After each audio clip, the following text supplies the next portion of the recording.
ꯄꯨꯟꯁꯤ ꯍꯥꯏꯕꯁꯤ ꯌꯥꯝꯅ ꯋꯥꯏ ꯄꯨꯟꯁꯤꯅ ꯋꯥꯍꯟꯕ ꯅꯠꯇꯦ ꯑꯗꯨꯕꯨ ꯄꯨꯟꯁꯤ ꯍꯥꯏꯕ ꯅꯣꯕꯦꯜꯁꯤꯗ ꯌꯥꯎꯔꯤꯕ ꯆꯦꯞꯇꯔꯁꯤꯡꯁꯤꯅ ꯋꯥꯍꯟꯕꯅꯤ ꯃꯈꯜ ꯃꯈꯜꯅꯤ ꯃꯊꯦꯜ ꯀꯌꯥꯅꯤ ꯄꯥꯒꯦ ꯍꯥꯏꯅ ꯍꯥꯏꯗꯣꯛꯂꯨꯕ ꯀꯤꯔꯕ ꯋꯥꯍꯩ ꯀꯌꯥ ꯊꯦꯡꯅꯩ ꯊꯪꯅꯕ ꯄꯦꯖ ꯑꯃꯗ ꯅꯨꯡꯁꯤꯒꯤ ꯋꯥꯔꯦꯡ ꯀꯌꯥ ꯕꯥꯞꯅ ꯁꯥꯒꯠꯇꯨꯅ ꯏꯊꯟꯗ ꯑꯉꯥꯎꯕꯤꯒꯨꯝ ꯅꯣꯛꯃꯤ ꯑꯃꯨꯛꯁꯨ ꯏꯃꯤꯠ ꯑꯅꯤꯁꯤ ꯆꯍꯤ 10 ꯇꯨꯝꯂꯛꯇꯕ ꯃꯤ ꯑꯃꯒꯨꯝ ꯄꯤꯔꯥꯡ ꯏꯐꯨꯠ ꯊꯣꯛꯂꯛꯄ ꯃꯈꯩ ꯀꯞꯍꯟꯕ ꯉꯝꯕ ꯆꯦꯃꯥꯏ ꯈꯟꯗꯨꯅ ꯌꯦꯡꯉꯨ ꯄꯨꯟꯁꯤꯁꯦ ꯖꯦꯅꯔ ꯈꯨꯗꯤꯡꯒꯤ ꯄꯨꯟꯁꯤꯒꯤ ꯅꯣꯕꯦꯜꯗ ꯌꯥꯎꯔꯤꯕ ꯃꯃꯤꯡ ꯈꯔ ꯂꯧꯈꯠꯇꯨꯅ ꯄꯜꯂꯕꯗꯤ ꯑꯃꯨꯛꯅ ꯍꯣꯔꯔ ꯑꯃꯨꯛꯅ ꯊ꯭ꯔꯤꯂꯔ ꯀꯣꯃꯦꯗꯤ ꯔꯣꯃꯥꯟꯁ ꯃꯔꯛꯇ ꯁꯥꯏꯟꯁ ꯐꯤꯛꯁꯟꯁꯨ ꯅꯞꯂꯤ ꯋꯥꯈꯜꯒꯤ ꯑꯦꯟꯇꯤꯅꯥ ꯐꯕꯁꯤꯡꯅ ꯋꯥꯈꯜꯅ ꯊꯥ ꯀꯥꯔꯨꯏ ꯒ꯭ꯔꯍ ꯊꯨꯡꯅ ꯀꯣꯏꯔꯨꯏ ꯖꯦꯅꯔ ꯈꯨꯗꯤꯡꯃꯛ ꯃꯍꯥꯎ ꯇꯪꯂꯨꯏ ꯑꯗꯨꯕꯨ ꯑꯔꯣꯏꯕ ꯆꯦꯃꯥꯏꯗꯨꯗ ꯃꯌꯥꯝ ꯃꯔꯛ ꯑꯗꯨꯗꯒꯤ ꯇꯔꯪ ꯑꯃꯈꯛꯇꯃꯛ ꯃꯃꯤ ꯇꯥꯍꯧꯏ ꯔꯣꯃꯥꯟꯁ ꯍꯥꯏꯔꯤꯕ ꯃꯈꯜꯁꯤꯗꯤ ꯑꯣꯏꯕ ꯇꯥꯏ ꯃꯁꯤꯅ ꯑꯣꯏꯔꯛꯄꯅꯤ ꯊ꯭ꯔꯤꯂꯔ ꯃꯁꯤꯒꯤ ꯃꯔꯨꯝꯗ ꯂꯣꯠꯂꯤ ꯀꯣꯃꯦꯗꯤ ꯀꯌꯥ ꯏꯔꯣꯏ ꯂꯣꯏꯕꯗ ꯃꯥꯅ ꯈꯣꯝꯖꯤꯜꯂꯒ ꯂꯣꯏꯁꯤꯜꯍꯧꯏ ꯃꯥꯅ ꯃꯄꯨꯡ ꯐꯥꯍꯜꯂꯤ ꯈꯜꯂꯔꯣꯏ ꯍꯥꯏꯕꯁꯤꯗ ꯌꯥꯔꯗꯤ ꯀꯣꯛꯁꯦ ꯀꯌꯥꯗ ꯍꯥꯡꯂꯝꯅꯤ ꯑꯩꯅ ꯌꯥꯝꯕꯨꯡꯒꯤ ꯋꯥꯈꯜ ꯈꯜꯂꯤ ꯁꯨꯃꯥꯏꯅ ꯂꯥꯏꯔꯤꯛꯇ ꯈꯜꯂꯝꯃꯗꯤ ꯑꯩ ꯍꯧꯖꯤꯛ ꯐꯃꯨꯡꯗ ꯇꯨꯝꯂꯒ ꯃꯤꯔꯦꯝ ꯁꯥꯗꯅ ꯐꯣꯟ ꯃꯦꯠꯂꯤꯁꯦ ꯃꯦꯠꯂꯝꯃꯣꯏꯗꯕꯅꯤ ꯐꯃꯨꯡ ꯑꯄꯥꯛꯄꯗꯨꯗ ꯁꯟꯗꯣꯛꯂꯒ ꯇꯨꯝꯂꯒ ꯐꯣꯟꯗꯨ ꯃꯦꯠꯅ ꯁꯣꯜꯂꯤ ꯒ꯭ꯔꯨꯞꯇ ꯇꯣꯟꯒ ꯃꯣꯅꯥꯒ ꯂꯥꯎꯅꯔꯤꯕꯗꯨ ꯃꯥ ꯌꯥꯎꯗꯦ ꯂꯨꯍꯣꯡꯂꯝꯗꯥꯏꯒꯤ ꯌꯥꯝꯅ ꯂꯥꯡꯂꯤ ꯑꯅꯤꯗꯣ ꯃꯣꯅꯥꯅ ꯍꯔꯥꯎꯔꯤ ꯀꯩꯅꯥ ꯑꯣꯏꯒꯗꯧꯔꯤ ꯇꯣꯟꯅ ꯍꯔꯥꯎꯔꯤ ꯅꯨꯄꯤ ꯃꯌꯨꯝ ꯔꯣꯕꯥꯠ ꯍꯣꯏꯗ ꯑꯣꯏꯔꯅꯤ ꯑꯗꯨ ꯑꯣꯏꯕ ꯇꯥꯔꯕꯗꯤ ꯂꯥꯞꯊꯣꯛꯂꯤꯕ ꯃꯔꯤꯁꯤ ꯈꯖꯤꯛꯇ ꯑꯣꯏꯔꯁꯨ ꯅꯛꯁꯤꯟꯅꯕ ꯉꯝꯂꯅꯤ ꯑꯅꯤꯗꯨꯒꯤ ꯏꯔꯥꯡꯗꯨꯗꯤ ꯌꯥꯎꯔꯨꯗ꯭ꯔꯦ ꯑꯦꯐꯕꯤꯗ ꯃꯌꯥꯝ ꯋꯥꯊꯤ ꯉꯥꯡꯅꯔꯤꯗꯣ ꯆꯪꯁꯤꯜꯂꯒ ꯀꯣꯃꯦꯟ ꯄꯥꯕ ꯌꯥꯎꯔꯤ ꯀꯣꯃꯦꯟꯗꯣ ꯔꯤꯗꯔ ꯑꯦꯁꯣꯁꯤꯌꯦꯁꯟꯒꯤ ꯃꯦꯝꯕꯔꯅꯤ ꯁꯥꯗꯅ ꯃꯊꯧ ꯑꯃꯒꯨꯝꯅ ꯇꯟꯖꯥꯗꯨꯗꯅꯤ ꯄꯥꯜꯂꯤꯕ ꯒ꯭ꯂꯥꯁꯀꯤ ꯊꯣꯡꯅꯥꯎ ꯑꯗꯣ ꯀꯟꯅ ꯍꯨꯝꯗꯣꯛ ꯍꯨꯝꯖꯤꯟ ꯁꯥꯟꯅꯔꯛꯄꯗꯣ ꯂꯥꯏꯁꯨ ꯈꯪꯕ꯭ꯔꯦ ꯈꯪꯉꯤ ꯑꯗꯨꯕꯨ ꯀꯤꯅꯤꯡꯉꯥꯏ ꯑꯣꯏꯗꯦ ꯃꯔꯝꯗꯤ ꯁꯖꯤꯕꯨꯒꯤ ꯅꯣꯡꯂꯩꯅꯤ ꯃꯉꯥꯎ ꯊꯤꯈ꯭ꯔꯕ ꯅꯣꯡꯂꯩ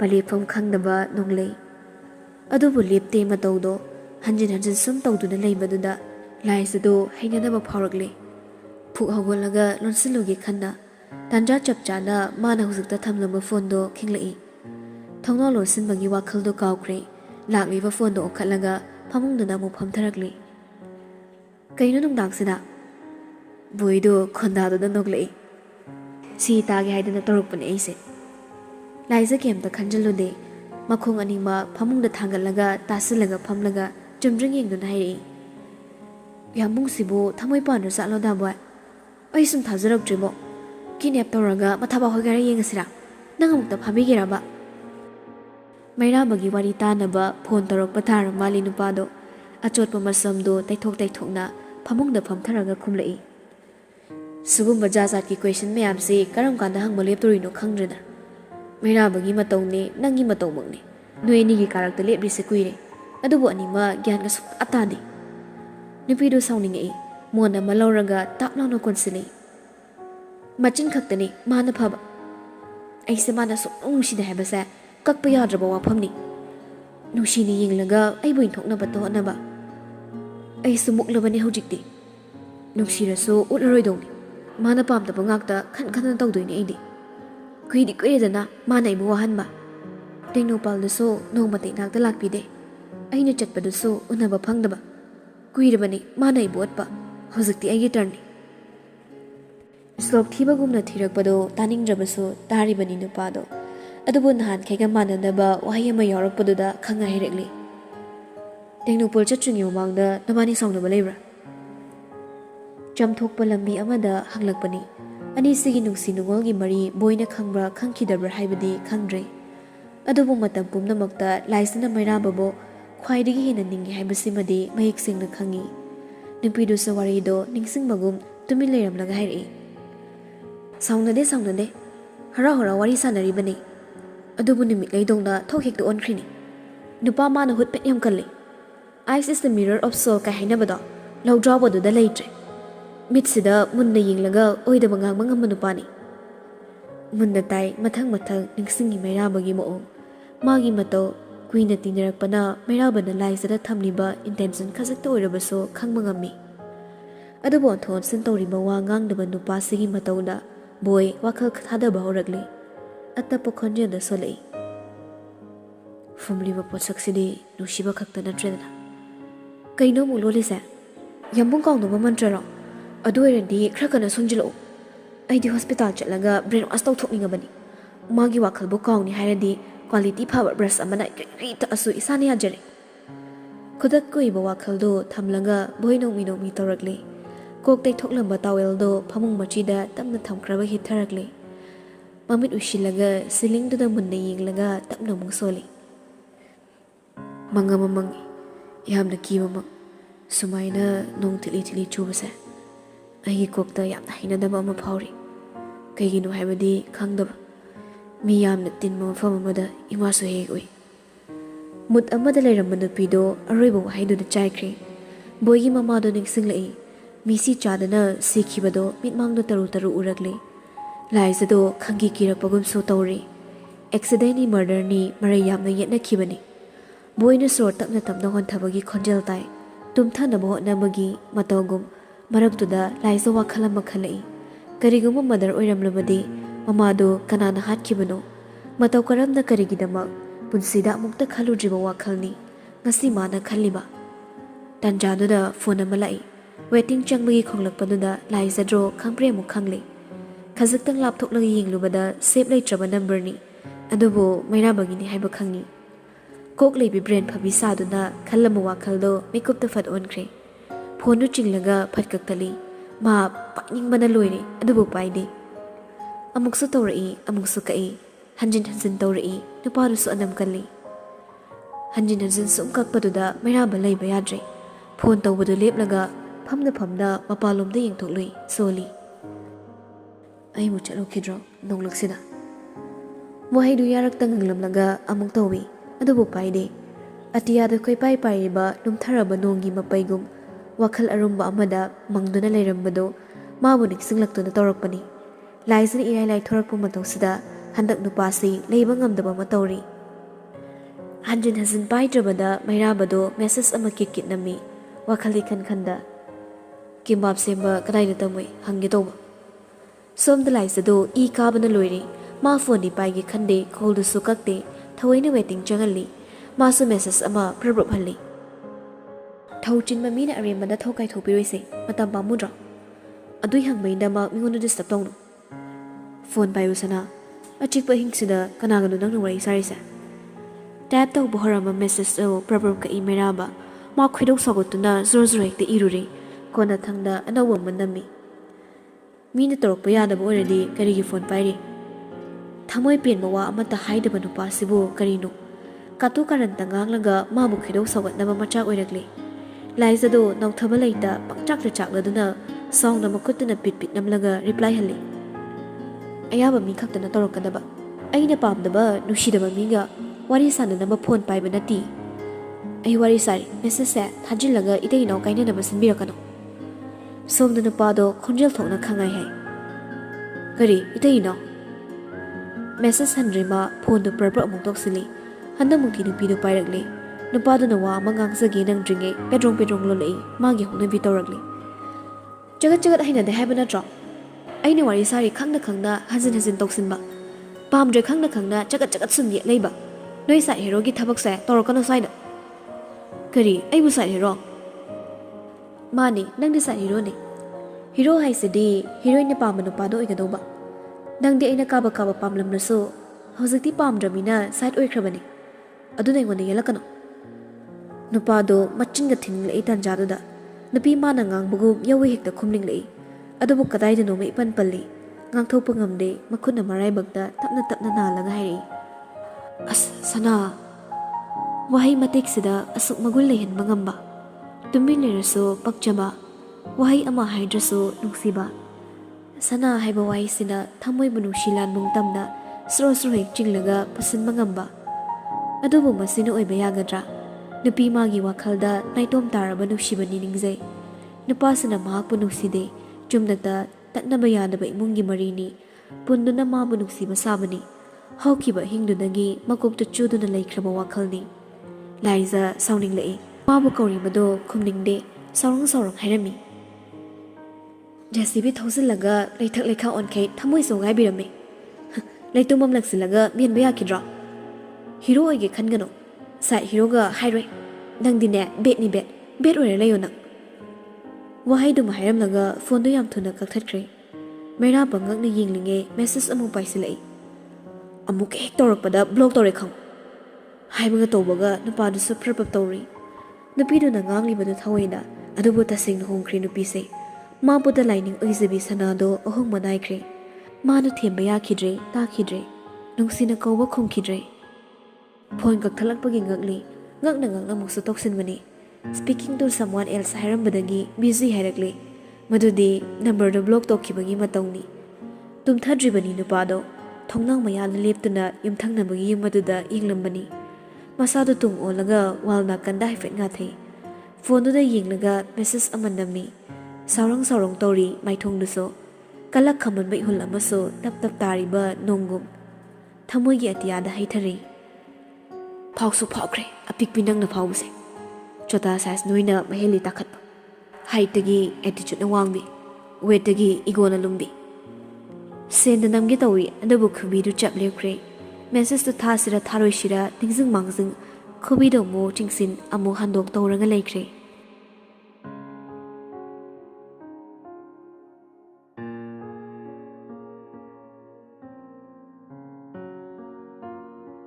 Loy Manaide, Mui Bagi Wakal, Itak Ipomni, Ayangba Ichilni, Fazaba Lady, Atiba Kangi, Atumba Ladabadi, Akaba Kangi, Adabukarino, Wakalai Badi, Mingi Pukning, Tamoy, Irol Nungdagi, Torakpa, Aningba Adobo, Fongdok Hanba Adobo, Wakalai Sira, Wakal Chauba Haibaduna, Tongan Bara.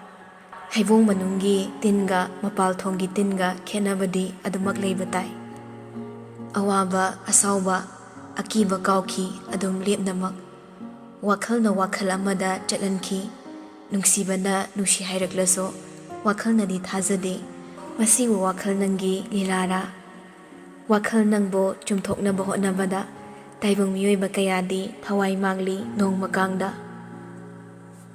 Chili Bakatagi at the Palamzelda Yaukimatam, Buduna Chatki, Haukiba, Handuna Purai, Pumnong no Banamid Ama Pankalak Pakalenda, Lepna Krabaluhong Badugi Mayamdo, Kachin Chenay, Ahasing the Hili, Irang Langba, Narang Taina Kiba Tabak Nasi, Nongan Baga Pangtokle, Manabo, Robert Hoina, Nobalai, Tabak Asi Tahata, Sinbagi Maramdi, Hana na Hana Oirabaso. Chil Robanupi Amana Luhongdana Yung Mamada Punna Layba Haibasi Nandaras ki Apambagi Wang Madani Masina Oiram Batay Tabak Asi Aduk Taharak Baso Mona Hek Yorok Paga Laymana Jensen Sensin na Nawari Tori Mana Pagak Paino Nagani Haidana Kurunik Duna Lekre Asum na Masu Singna Mapam Sian Chana Lekiba Yamna Pamjay Mayamdo Robert Hoida Luina Pulaga Leyre Mona Lakpagi Mingda, Makoy Karatani, Leo Yaude. Nipi Mayum Sakna Lakibana, Ma Maya Marak the Yaukidre. Lizaso, Matamani. Mayum Gitabak Mayam the Hundok Lamaga, Mayam Marak the Lang Bayauri. Mana Hin and Langi. Al Sadana, Mayam the Taudari. Diloda, Krapik na Soyumana. Peace Ama Pekalaga, Tom and the Misiga the Bagikoso Shuino. Mapi Rotaba Makay, Soizarido. Changsilaga nganglak padagi paiba thang soriduna gorogrot khaining bagi wakhalai adobo mamito thupe henman mana wanado tumin leire laisa makut anido thabak ta pullaga chakhum pharang sai tawduna chak thongliba tongi manakta changsilaklaga makut no masawo makasam tharakle don chicken do sing jamo horen manam nam thiradi namai do chop torini nangna lep dipse kanagi no khanglaba na tra madu khangna nasana bapta zo Maduga Changdi Nupido, not yet Hypet and Yinglaga, lies at Onselay.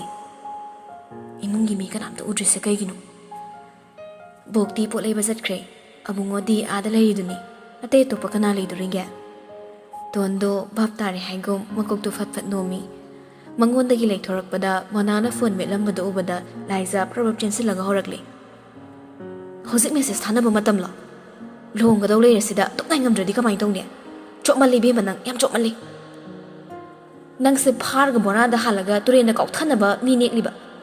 Iwaga Tanabanati, Queening will not king Siladana. A mother Chile from Kangande, a mother lady is persuading. Nangna to nangna na chintiba oidaba ngangbay. Wahai du hain hain lai sa phamtharak laga janam maru singado ta pairaga khokpa yaksili. Tanjada da nupa ani do chakhom nom da sumring changlei. Wari saduna changlakpani khonjel da lai sa cheptharaga yingi. Kanagumba mi yawbra khanna adubu yawrak trabada machindu phaisi singlamaga dande mande chanam du khokli. Boisu lai sa lai ba domda nongmi changsilai. Aduga robot na kitchen counter lai ba domda. Makut na karino manama sing khara puduna ton ginagda tapli changak laga thammi. Padigom yawrakpani.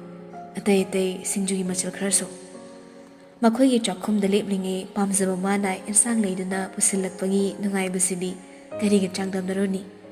Tondo haraubana kokchawbi kakre. Mamai machado ngangtak tawbado mabu yenglibado uraga robot makha tarai. Hey chaswairo. Hey kem da chaloi. Thawuk mayam sida leave application biram lamani. Amuk sumagi person no iba wari share tawriba nupiduna haraubada loikre. Marul pauba thokidre adubo yamna wana hanglei. Injang sa morok chadaba yawi yamna sar. Sardi kamay tawduino. Nang ni chawa natro. Chai. Nang na hinaba moongda dum thongoda. Atay chadaba ising toklagra kaino chazarasani.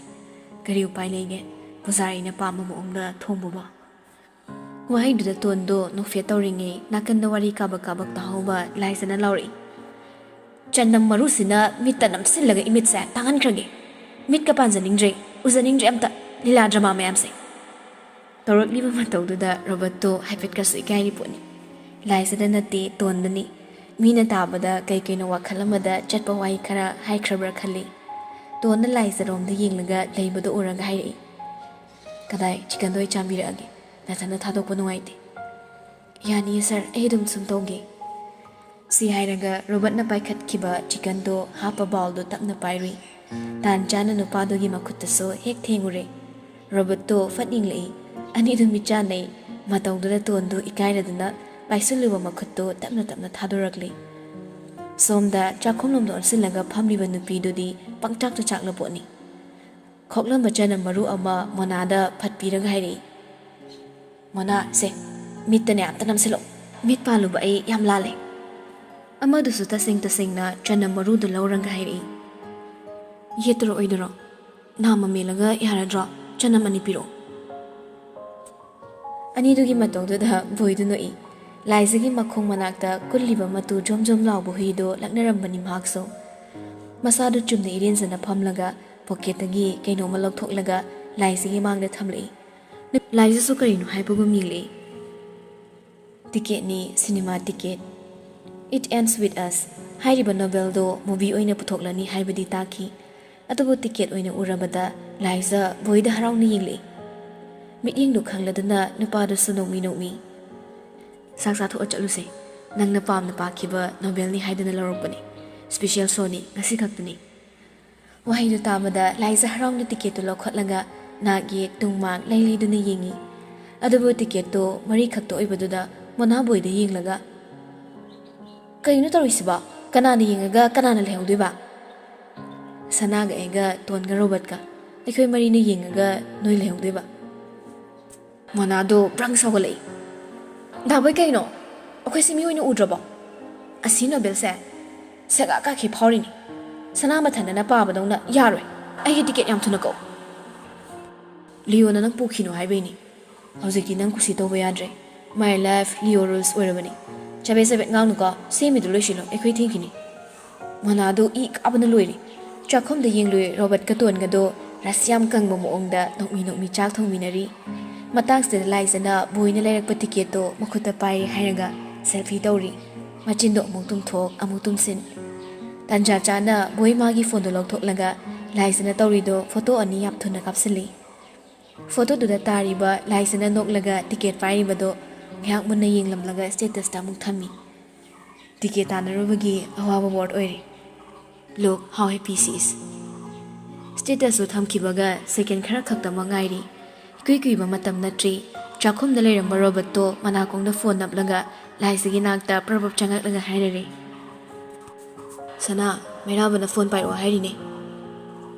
ꯋꯥꯍꯩꯗꯨꯗ ꯅꯨꯄꯤꯗꯨ ꯁꯨꯛꯊꯈ꯭ꯔꯦ ꯃꯉꯣꯟꯗ ꯌꯦꯛꯂꯤ ꯃꯇꯥꯒꯨꯝ ꯑꯗꯨꯕꯨ ꯄꯤꯔꯛꯂꯤꯕ ꯐꯣꯟꯗꯨ ꯇꯥꯞ ꯂꯧꯔꯒ ꯄꯥꯏ ꯅꯥꯀꯣꯡ ꯃꯌꯥꯗ ꯍꯦꯛ ꯄꯨꯁꯤꯟꯃꯒ ꯋꯥ ꯂꯥꯟ ꯑꯝꯇ ꯉꯥꯡꯕ ꯅꯪꯗ꯭ꯔꯤꯉꯩ ꯑꯁꯣꯝꯗꯒꯤ ꯇꯞꯂꯞꯅ ꯍꯥꯏꯔꯛꯏ ꯆꯠꯄ ꯌꯥꯔꯣꯏ ꯋꯥꯍꯪ ꯅꯠꯇꯦ ꯑꯣꯔꯗꯔꯅꯤ ꯄꯤꯔꯛꯂꯤꯕ ngarang nahandagi nupasina tawrakliba maong si karino bhap ama tadana matau iman mandana yamni ikai khangdabagum tawrakli phone napliba laisada yenglakte boido laisana khoklamba chanamdo tapna tapma khokpa howi mayam maraktuda mana khumningwa wai khomo phanglaroi khangmana laisaga ka amaromda yamna thuna chensili pakhum amata piraktabaduda mayaba amukaso namai hairei lamenganu sana yamung na mingon da yetpase ase am pamai sibu kaigino aina tawba thabakta karina tholaidana chaninga chaninra tokni nupado khonjel henda kanna lawningi adubu magi mamangda peasant party ama family thabakto luna na toramba niyom kaidana chatlamba mak ase lamen minipisina mathak makhaw he onthokpiri prescription list da hidak maming khara ina pakhumbiri kari oibe oidaba haibadudi konagi wani kona khanaba yaba wa aina chatpa yaroi hairing sida yanase mariam tawraga kari kanai nasam angangbado murakani haibro mangda phamliba hidak che ngaiba nupado nongningli mari khangraso asamgi nupi du suhande khanglaw lari migi sam color da criticize tawon muninglamuni ngangni nangno dama hairdi parpandum samuge hozima marak ta ngauba kabak yanse machu ma thoklaga onthokna fazani unique su oina saksu fazadokpa kari nokning lubano laisa nokning lei noksu nokning sausu sauning chingdu no kori as yambo magi khokongduda hidak iramma nupado kolong machin phaiji sakhi tawi adubu yamna heina singna wakhaldo choithokta prabab lusilaga magi soi matoksili jedu irinjana mangna phamliba nupaduda insilakle makhut amana phone napli online ne lobani kuchen gadabado chenrsu yare aina soyen dorobani surgery si thuzilakpana makhoi process tu ngai bangam laroi pharmacy da get umlobi utamu aina fana busilabani wahaidu tabada nupadu sunungai health card ki through dagi hidak lokthok loksin tobase process yamna changi approval ngai basiso nongma pura amani changliba emergency case amadadi khudong chadaba kaya mayoknabana irai laina senbirakpa aduda nupaduso haraujei merabada thagat wahai khara hairamlaga harau thokre hazikta nupado phone da mon silaklaga khara luthaba khonjel do olaga aina haibelo hosi matam sufate aduga mi sufate nangi film dudi kuiroi phone da thola ani chetkano cinema hall singse tammangam banati mai loina muthatoi yaroi chatpa mi phatti haiba musu yauri adubu kadaidano yamna cheyetnaba ma yawbaduda laisa gyan tadraduna adumak lauri magi thokpa 70s 80s ki kokchen meyam bungna kaidigi asigumba nungaiba khangdiba nungai thokpai taba nang adum nungairona ekhoi nungaiba le yetpirakano chetkadoisa darobas yauri aduga daibus yauri kanano kidoisba nangi boido den kijagre wahidu yarakta nganglaga suru nga kibana laisa tahongdre nupaduna yaroi hairaklibado mowa lawde khalli mana adubu chimbalda hairi upai leita tablapna chatloge bayambo kanana kaidawdoino haiba yaroi aini yaroi hardi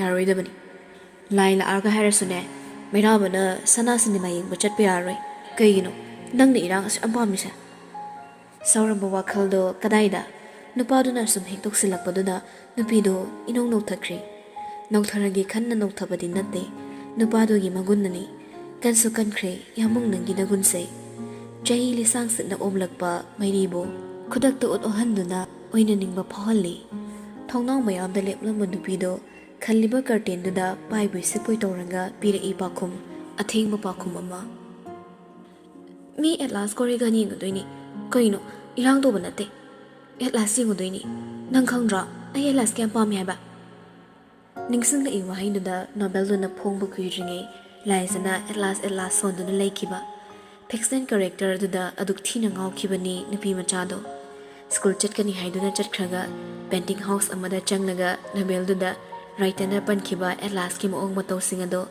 haiduna yeklalaga ꯋꯥꯜ ꯑꯃꯒꯤ ꯆꯥꯡꯗ ꯄꯥꯛꯄ ꯑꯍꯤꯛꯄ ꯑꯦꯂꯥꯁꯀꯤ painting ꯑꯃ ꯊꯦꯂꯥꯗ ꯏꯜꯂꯒ ꯄꯨꯔꯛꯈꯤꯕꯗꯣ ꯅꯤꯡꯁꯤꯡꯂꯨꯕꯗ ꯅꯣꯛꯅꯤꯡꯉꯤ, ꯑꯗꯨꯕꯨ ꯅꯣꯛꯄ ꯌꯥꯕ ꯃꯇꯝꯗꯤ ꯅꯠꯇꯦ꯫ ꯄꯥꯏꯔꯝꯕ ꯀꯣꯂꯣꯝꯗꯨꯅ ꯕ꯭ꯂꯦꯡ ꯄꯦꯄꯔ ꯑꯃꯗ ꯇꯞ ꯇꯞ ꯊꯥꯔꯒ ꯋꯥꯈꯜ ꯈꯜꯂꯤ꯫ ꯈꯟꯕ ꯌꯥꯕ ꯈꯜꯂꯒ ꯍꯥꯏꯔꯛꯏ ꯑꯃꯨꯛꯁꯨ, ꯌꯥꯔꯣꯏ ꯁꯅꯥ, ꯂꯝ ꯍꯦꯟꯅꯔꯣꯏꯁꯤ꯫ ꯅꯪꯒꯤ ꯑꯦꯂꯥꯁꯇꯣ ꯑꯩ ꯑꯣꯏꯒꯦꯕ, ꯑꯩ ꯑꯣꯏꯅ ꯌꯦꯡꯉꯨ ꯂꯥꯎ, ꯆꯞ ꯃꯥꯟꯅꯩ, ꯃꯥꯁꯨ ꯅꯨꯄꯥꯅꯤ ꯑꯩꯁꯨ ꯅꯨꯄꯥꯅꯤ꯫ ꯋꯥꯍꯩꯗꯨꯗ ꯁꯣꯝꯗ ꯅꯨꯄꯤꯗꯣ ꯑꯣꯟꯅꯤꯡꯉꯤ ꯍꯥꯏꯕꯩ ꯃꯑꯣꯡꯗ ꯇꯧꯔꯤ ꯄꯣꯠꯅꯤ꯫ ꯑꯩꯈꯣꯏ ꯑꯦꯠꯂꯥꯁꯇꯤ ꯅꯨꯄꯤ ꯌꯥꯝꯅ ꯂꯨꯅ ꯇꯧꯏ, ꯂꯤꯂꯤꯗꯣ ꯃꯥꯅ ꯌꯥꯝꯅ ꯂꯨꯅ ꯇꯧꯏ꯫ ꯃꯥꯒ ꯌꯥꯝꯕꯨꯡꯒ ꯀꯝꯄꯤꯌꯔ ꯇꯧꯅꯔꯗꯤ ꯅꯨꯃꯤꯠꯀ ꯊꯥꯒ ꯃꯥꯂꯦꯝꯒ ꯑꯇꯤꯌꯥꯒ ꯑꯥꯏꯒ ꯐꯨꯜ ꯁ꯭ꯇꯣꯞꯀ ꯈꯦꯠꯅꯕꯩ ꯖꯥꯠꯇ ꯌꯥꯝ ꯈꯦꯠꯅꯈ꯭ꯔꯦ꯫ ꯑꯦꯠꯂꯥꯁ ꯅꯨꯡꯁꯤꯕꯒꯤ, ꯑꯦꯠꯂꯥꯁ ꯌꯦꯡꯅꯤꯡꯕꯒꯤ꯫ ꯅꯨꯡꯁꯤꯗꯕ ꯅꯪꯗꯤ ꯑꯩꯅ ꯀꯔꯤꯒꯤ ꯌꯦꯡꯗꯣꯏꯕ?